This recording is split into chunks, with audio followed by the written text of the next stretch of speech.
with the C-130 Hercules and the P-3 Orion. So if you look to your right, you'll see these aircraft approaching now.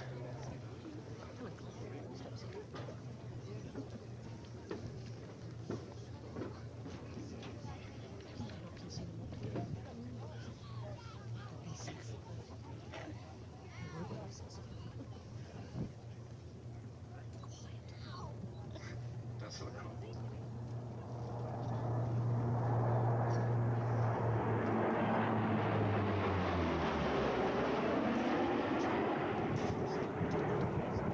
Now we have the Ryan brake to the right, the Hercules brake to the left, and the 757 240 kilometres an hour. Full flap extended and about 5 to 10 feet above the ground. Dave Bretzel, who's the loadmaster, will have the power door open and he'll be waving frantically in the back. Nose wheel almost touching the ground.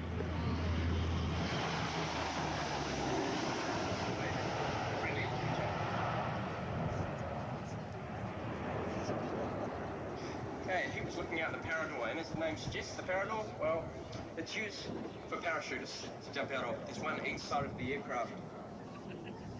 Okay, Digby's now climbing the aircraft up to 300 feet, reducing the flap setting to about 50%, which reduces the aircraft's drag. And he's changed its configuration to that used for low dropping. So what's happening now, they've closed the power doors and they're opening up the ramp.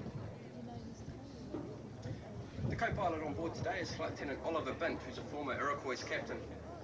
And Flight Sergeant Brendan Clarkson is the flight engineer. Navigator, Flight Lieutenant Dave Newman. Now as it goes past, we'll do a turn there and have a look on the ramp. You'll see the friendly loadmaster waving frantically at the back. Just see the bicycle back there.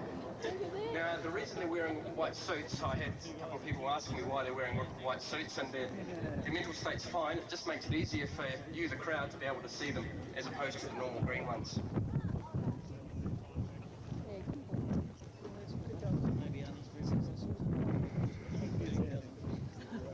And as you saw, there were two people in white suits there. That was Flight Sergeant Dave Bretzel and Sergeant Dion Forrest, who are the two head loadmasters.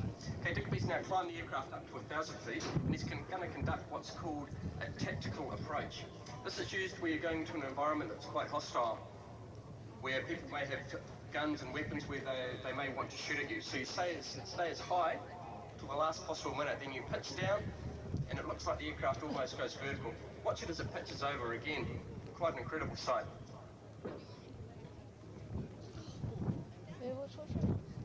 Woohoo!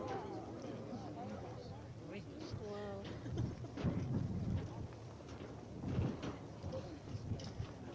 Digby then descends down, gets on the normal approach, and he's going to carry out a max effort landing. As he touches down, we apply maximum braking and maximum reverse to stop in as short a distance as possible.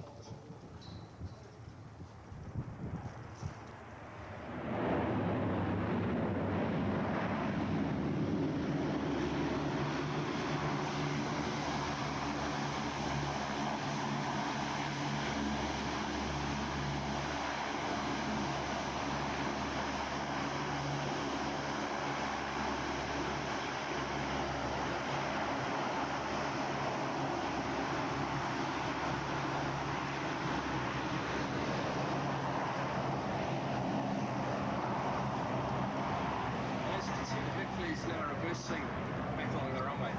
This sort of technique's obviously used if the landing strip is very short and they need to make maximum use of it.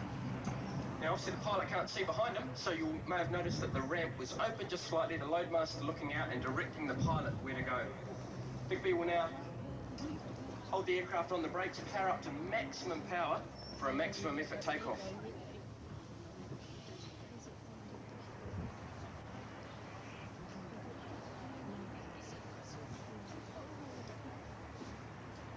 What time are we listening today? Oh, stick it down.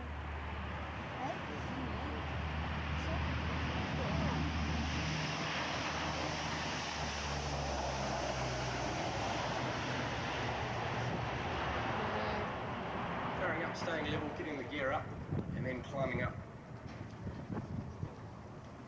C-130s are used mainly for strategic and tactical short to medium range transport, and they can cover such roles as parachuting, airload dropping, where they can drop anything from food and supplies to bulldozers. They can operate day and night at low level and even conduct the occasional search and rescue.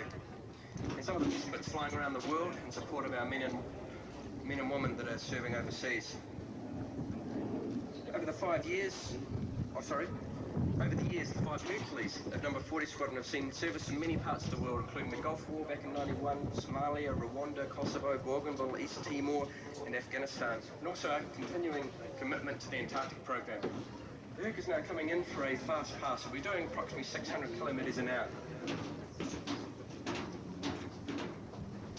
Again, great photo opportunity.